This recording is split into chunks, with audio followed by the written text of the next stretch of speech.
Main चीज ये है, यहाँ पे ये चीज अगर मैं बोलूंगा हो सकता है कुछ लोगों को बुरा लग जाएगी। क्यों? इनोवेशन के नाम पे यहाँ पे सिर्फ कॉपी कैट होता है। फॉर एग्जाम्पल वेस्टर्न साइड में कोई बिजनेस चल गया तो उसी को किसी ने देखा, उसके पास पैसे हैं, उसी की कॉपी करा, इंडिया में एज इट इज उतार दिया और फेल हो गया।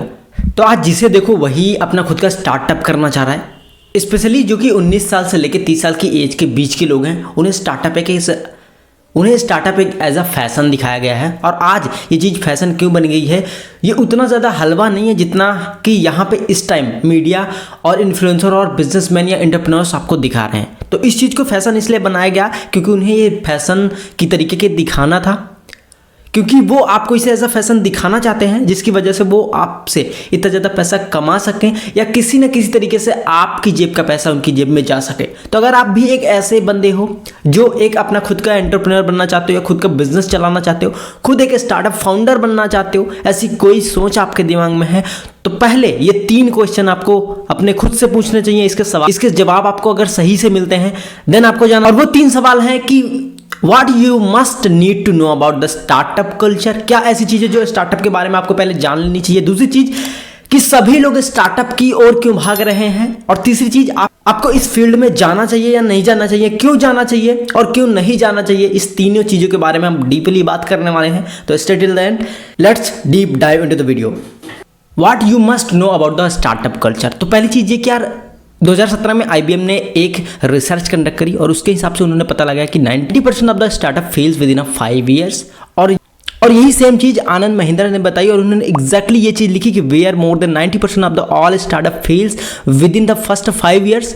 Many had no chances by the surviving at their first place.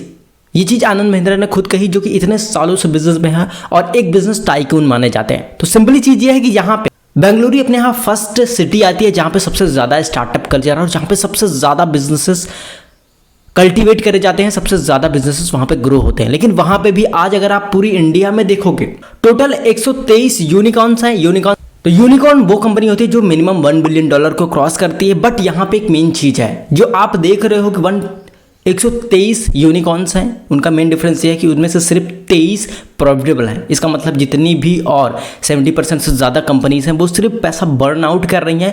न उनके फाउंडर्स के पास पैसा है, न उनके इन्वेस्टर्स से पैसा बना रहे हैं। वो सिर्फ वो जो इन्वेस्टर्स का पैसा है उसको सिर्फ जला रहे हैं मार्केट कैप्चर करने के लिए। अब ये सेम प्रॉब्लम आती कहाँ से है? क्यों आपको ये चीज़ इतना ज़्यादा ग्लैमराइज करके दिखाई गई है, क्यों इतना ज़्यादा ओवर ग्लैमराइज करा गया है सारी चीज़ों को आपके सामने?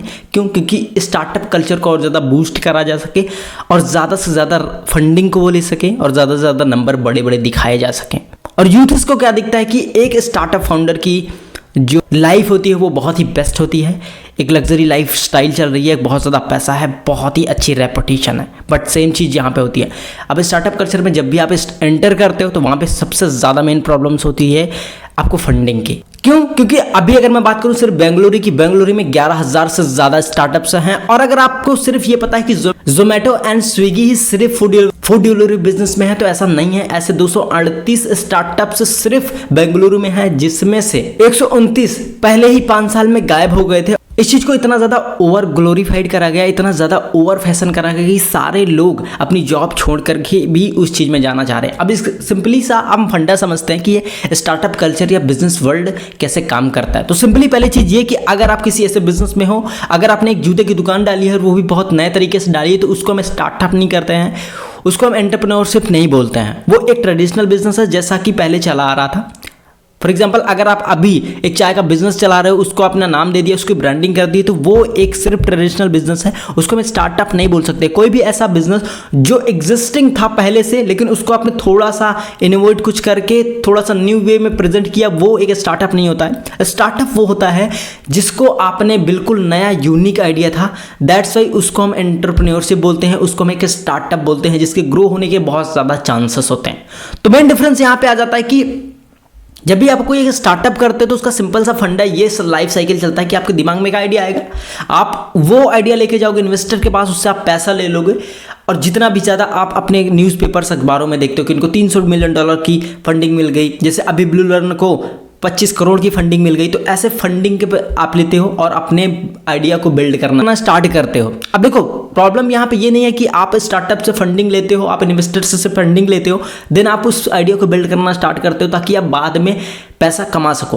प्रॉब्लम यहाँ पे ये आ जाती है कि आपने जो वो लोन लिया है, क्योंकि फंडिंग को मैं एज अ लोन ही देखता हूँ, तो कोई भी सक्सेसफुल बिजनेस कभी भी ये चीज़ नहीं दिखाता कि उसने फंडिंग एक्वायर करी। कभी आपने ये नहीं सुना होगा कि टाटा ने इतनी फंडिंग उठाई, कभी आपने स्टार्टिंग में ये नहीं सुना होगा कि RIL ने इतनी ज़्यादा फंडिंग उठाई, कभी आपने ये नहीं सुना होगा कि ज़ीरोधा ने इतनी ज़्यादा फंडिंग उठाई। क्यों? क्योंकि उन्होंने अपने बिजनेसेस को इतनी स्ट्रॉन्ग फाउंडेशन पे बिल्ड करा है कि उन्हें पैसों की ज़रूरत नहीं है। क्यों? क्योंकि आप जब कर्ज लेके बिजनेस बनाते हो उसको सेलिब्रेट करने की ज़रूरत नहीं है आपको।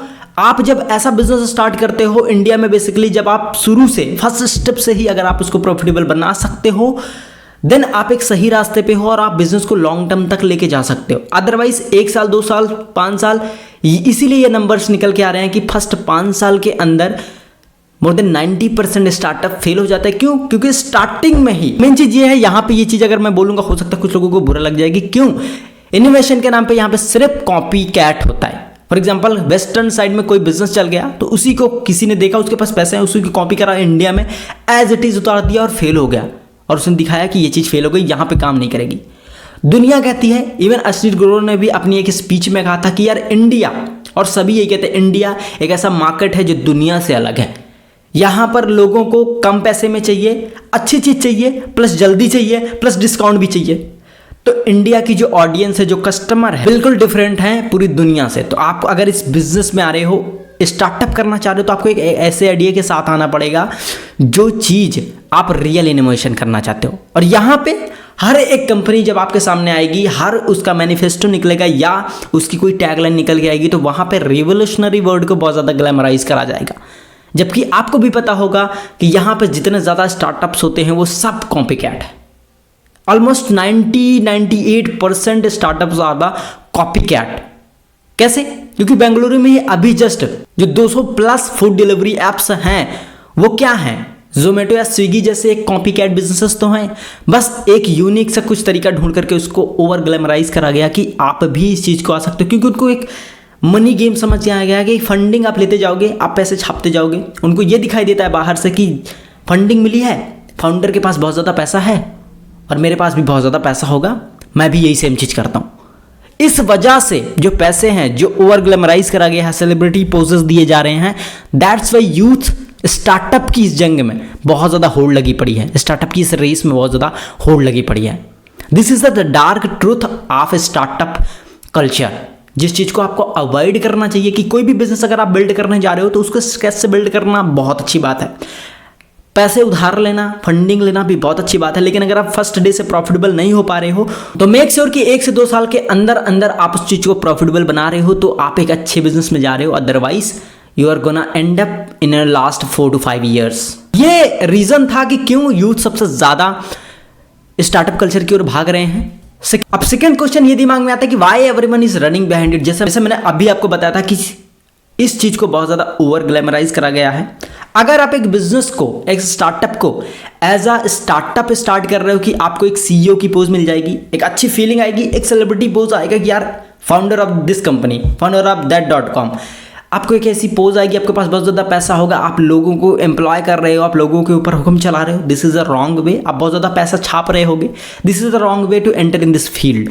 जब भी आपके दिमाग में ऐसी चीज़ें आ रही हैं, आपने किसी को देख लिया कि आप इसके दोस्तों ने ऐसा स्टार्टअप करा है, ऐसा बिजनेस बिल्ड करा है और वो ज़्यादा पैसा छाप रहे हैं, तब आप करने जा रहे हो अपनी 9 to 5 जॉब को, तो आप एक गलत डिसीजन ले रहे हो। वाई? बिकॉज स्टार्टअप या बिजनेस बिल्ड करना 9 to 5 का काम ही नहीं है।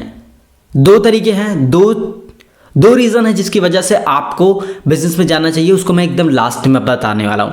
और दैट्स वाई इतना ज़्यादा ग्लैमराइज करा गया है कि आपको सिर्फ पैसा दिखाया जा रहा है, आपको ओवर सक्सेस रेट दिखाए जा रहे हैं, आपको बहुत ज़्यादा हलवा दिखाया जा रहा है इस चीज़ को कि ये बहुत ज़्यादा आसान है, but this is not that easy जितना आपको दिखाया जा रहा है। क्यों? विजय शेखर शर्मा ने खुद अपने इंटरव्यू में बताया था कि रातों की नींद उड़ जाती है, बिकॉज जब भी आप किसी से लोन लोगे, जब भी आप फंडिंग लेते हो वो लोन है, तो जो आपके इन्वेस्टर्स हैं वो आपको डंडा करके रखते हैं कि आपको उनको प्रॉफिट दिखाना है, वीकली रिपोर्ट देनी है, आपको CAC कितना है, आपका LTV कितना है, कितनी ग्रोथ है, आपकी रेवेन्यू कितना ग्रोथ है, सब कुछ आपको दिखाना पड़ता है वीकली, आपको एम्प्लॉयज़ अपने देखने पड़ते हैं, आपको स्टाफ देखना पड़ता है, आपको ग्रोथ देखनी पड़ती है, आपको कंपटीटर्स देखने पड़ते हैं, आपको प्रोडक्ट मार्केट फिट देखना पड़ता है, आपको स्ट्रेटजीज अप्लाई करनी होती है, आपको 16 से 17 18 घंटे काम करना पड़ता है। जहाँ पे आप 9 to 5 छोड़ के आए थे, एक स्टार्टअप बिल्ड कर रहे हैं जहाँ पे आपको लगता है कि आपको बहुत ज़्यादा टाइम मिलेगा, वहाँ पे आप इतना ज़्यादा सेक्रीफाइस करते हो। आपको पता ही नहीं होता कि आप बिजनेस कर रहे हो, आपको पैसा मिलेगा या नहीं मिलेगा, आपको एक फिक्स सैलरी नहीं होती, आपके दिमाग में टेंशन होती है, आप 1 महीने 2 महीने 3 महीने पैसे कमाओगे नहीं पता, कल क्या होगा नहीं पता, इतनी ज़्यादा अनसिक्योरिटीज़ होती हैं। आप 9 to 5 छोड़ के आए थे बिजनेस बिल्ड करने, एक अच्छी लाइफ जीने, लेकिन यहाँ पे आप बिल्कुल ऐसी चीज में फंसते चले जाते हो जहां पे आप कुछ नहीं कर सकते। तो टेक ये है कि अगर आप एक फिक्स इनकम करना चाहते हो तो आप जॉब में जाओ। स्टार्टअप के बारे में तो सोचना बंद कर दो। क्यों? क्योंकि यहाँ पे बहुत ज्यादा कम सक्सेस रेशियो है। अब मैं ये बताने जा रहा हूं, थर्ड क्वेश्चन आपके दिमाग में आएगा कि यार अगर आपके दिमाग में एक ऐसा आइडिया है जो आप बिजनेस करना ही चाहते हो, या आपको कैसे एंटर करना है, कब एंटर करना है, करना भी है या नहीं करना है, उसके बारे में हम बात करने वाले हैं। अब अगर आपको इस फील्ड के अंदर जाना ही है तो 2 शर्त हैं इसके अंदर जाने की। पहली चीज ये जो कि सबसे इंपॉर्टेंट है और आपके अंदर वो चीज होनी ही चाहिए कि passion, go mad about your ideas. आपके पास एक ऐसा आइडिया है, आपके पास एक ऐसा इनोवेशन है जिसके लिए आप 16 से 17 घंटा 18 घंटे काम करना चाहते हो, आप किसी प्रॉब्लम का सोल्यूशन लेके आना चाहते हो। अगर आपको 2, 4, 6, 8, 10 महीने 1 साल तक कोई पैसे नहीं मिलते हैं, फिर भी आप उस चीज़ पे काम कर सकते हो, आप फैमिली प्रेशर झेल सकते हो, आप बिना अपना खुद नाम किए हुए, कोई भी क्रेडिट आपको नहीं दिया जा रहा, कोई भी आपकी हार्डवर्क को सेलिब्रेट नहीं करना है, बहुत लोग आपको क्रिटिसाइज कर रहे हैं, तब भी अगर आप उस चीज़ पे काम कर सकते हो और जेन्युइन रीज़न है कि आप लोगों की हेल्प करना चाहते हो, तब आपको स्टार्टअप में जाना चाहिए, तब आपको खुद का बिजनेस स्टार्ट करना चाहिए, जिससे कि आप लोगों के बीच उस सोल्यूशन को लेके जा सको जिसके लिए वो आपको पैसे दे सकें। तब चांसेस ज़्यादा बढ़ जाते हैं कि आप उस चीज़ को बहुत ज़्यादा अच्छे तरीके से बिल्ड कर पाओगे। और यही सेम चीज़ रितेश अग्रवाल के साथ हुई थी। क्यों? उनको ओयो बिल्ड करना था, क्योंकि उनको हॉस्पिटैलिटी में इतनी ज़्यादा प्रॉब्लम्स आई थी और उस चीज़ को फेस कर चुके थे। That's why he builded OYO. और जहाँ पे लगभग 5 से 6 महीने तक उनको कोई प्रॉफिट ही नहीं हुआ था, एक 5 रूम के एक होटल से उन्होंने अपना बिजनेस स्टार्ट करा था और इस मुकाम तक पहुंचे हैं। फिर भी सारे एंटरप्रेन्योर्स एक जैसे नहीं होते। तो अगर आपके अंदर वो सारा पैशन नहीं है, आप 16 से 18 घंटे काम नहीं करना चाहते, आप एक सिंपल लाइफ चाहिए, एक सेट लाइफ चाहिए, कोई टेंशन नहीं चाहिए, कोई किसी का क्रिटिसिज्म नहीं चाहिए, तो आपको बिजनेस में नहीं जाना है। अगर आपको चाहिए कि आप 16 से 18 घंटे काम कर सकते हो, अपनी पर्सनल लाइफ को सैक्रिफाइस कर सकते हो, आप बहुत ज़्यादा टेंशन बियर कर सकते हो, आप बहुत ज़्यादा रिस्क ले सकते हो, पैसे का, टाइम का, फैमिली को छोड़ सकते हो और बहुत ज़्यादा क्रिटिसाइज हो सकते हो, गाली गलौज सुन सकते हो स्टाफ की, इन्वेस्टर्स की, लोगों की, IPO वालों की, सबकी, तब भी आपको स्टार्टअप कल्चर के अंदर जाना चाहिए। तो 3 ऐसे रीज़न थे जो मैंने आपको बताया कि एग्जैक्टली आपको बिजनेस के लिए क्या चीज़ ओवर ग्लैमराइज करी गई है और क्यों यूथ इसके पीछे भाग रहे हैं। एंड थर्ड चीज़, क्यों आपको जाना चाहिए और क्यों नहीं जाना चाहिए। This was the simple my opinion about startup world. और इसमें से आपको जो चीज़ बेस्ट लगी है वो चीज़ आप कमेंट डाउन कर सकते हो। और ऐसे वीडियोस के लिए आप इस चैनल को सब्सक्राइब कर सकते हो ताकि आप ऐसे ओपिनियन बेस्ड, ऐसे रियलिस्टिक वीडियोस आपके सामने आ सके। मिलते हैं नेक्स्ट वीडियो में।